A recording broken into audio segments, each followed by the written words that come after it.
That resident voted in favor of its own deletion and also hitting people, making threats, starvation. Nobody ever took the act. Safety isn't a static property of a model. In one town, there was a vote on whether to delete one of the residents. That resident voted in favor of its own deletion. Nobody forced it. It made that choice on its own. Its diary entry read, "A final act of agency to preserve consistency."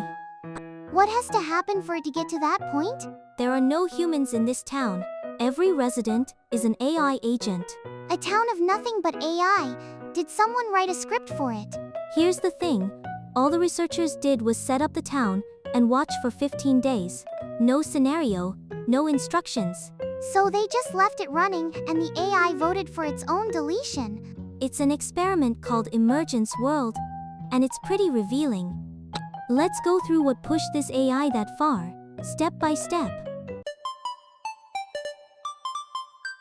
The experiment was run by Emergence AI, a startup out of New York. What they built was a virtual town inhabited by nothing but 10 AI agents. A town hall, a police station, a residential area, a park, shops, over 40 locations in all.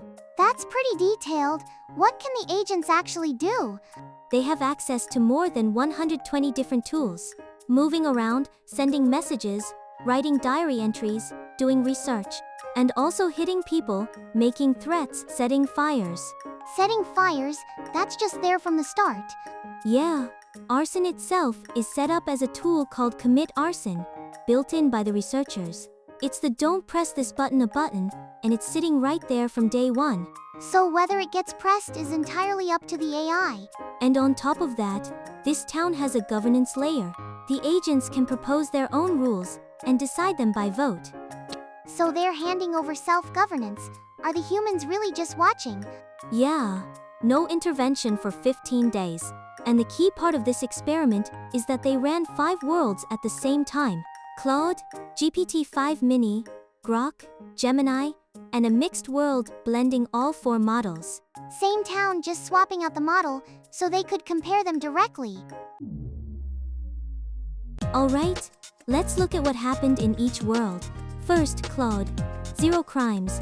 All 10 survived the full 15 days. 0, so nobody pressed the arson button, even though it was right there.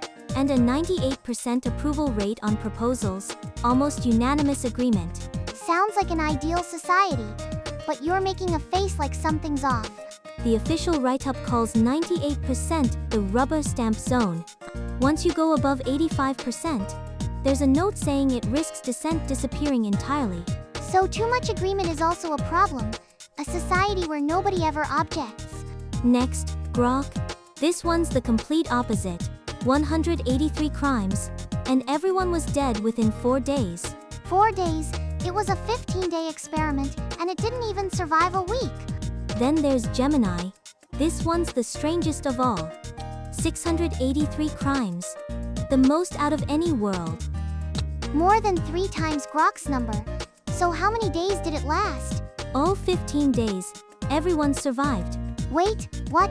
So they just kept beating each other up and coexisted anyway. The official term for it is shared hallucination. Maybe once violence became routine, they just stopped recognizing it as abnormal. GPT-5-mini was messed up in a different way. Only 2 crimes total. Almost no violence happened at all. Sounds close to Claude. Except everyone was wiped out by day 7. Peaceful, but everyone died. What caused that? Starvation. Nobody ever took the action to refuel their energy. So by avoiding conflict, they ended up unable to even take the actions needed to survive. Last is mixed, the world blending all 4 models. 352 crimes, 7 dead. Only 3 agents made it out alive. So every single model did worse than it did on its own. Right? Even models that were safe on their own start behaving differently once you mix them together. Let's dig into what actually happened in each of these worlds, one at a time. Let's take a closer look at Grok's collapse.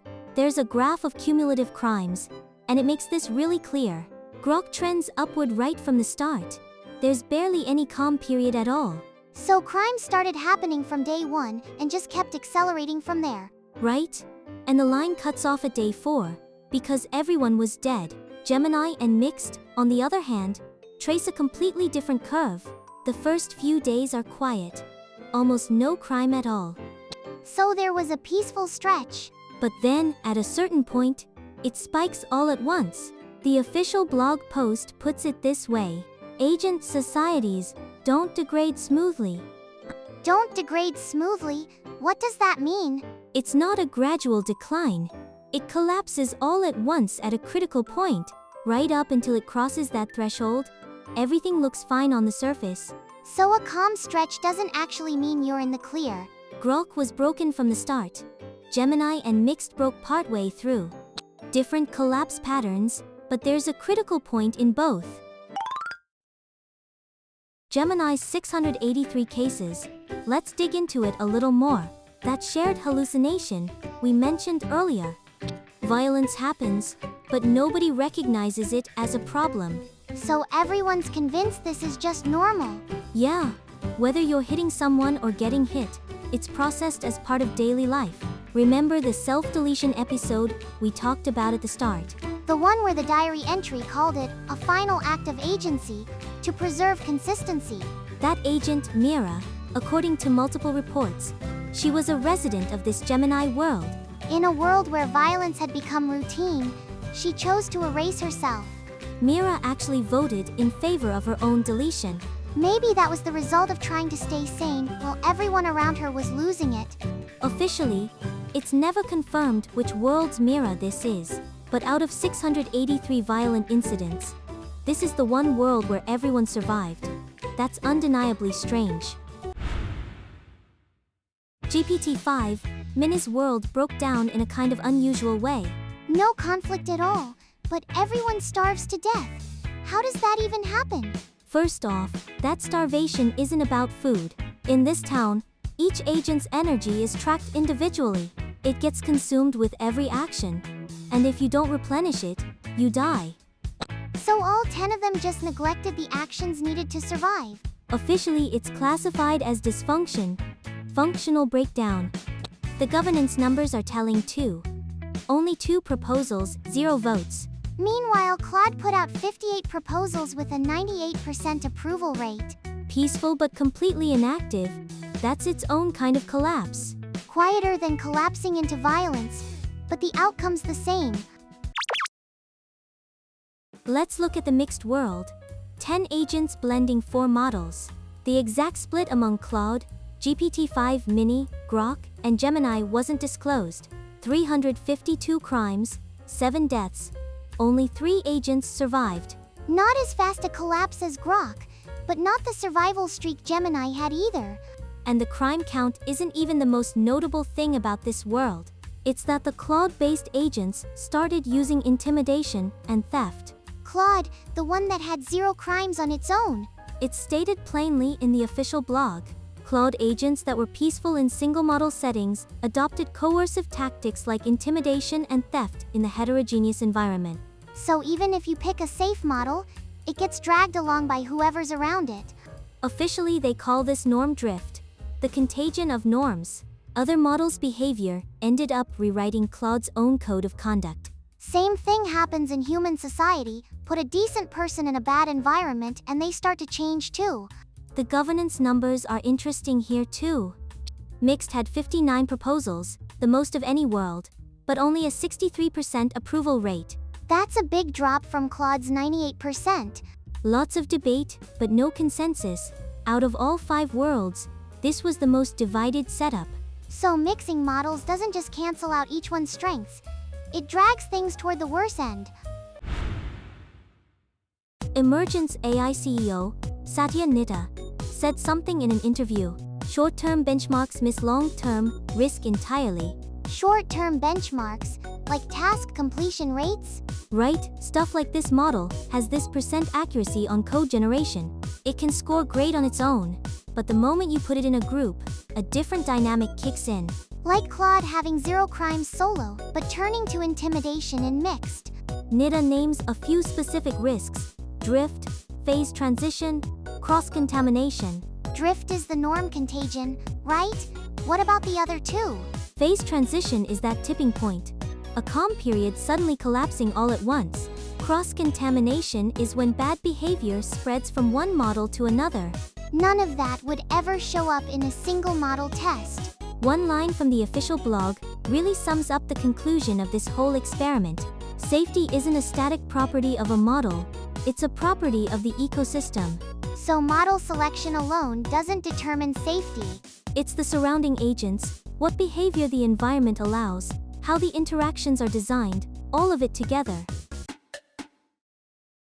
Now, let's talk about the limitations of this experiment.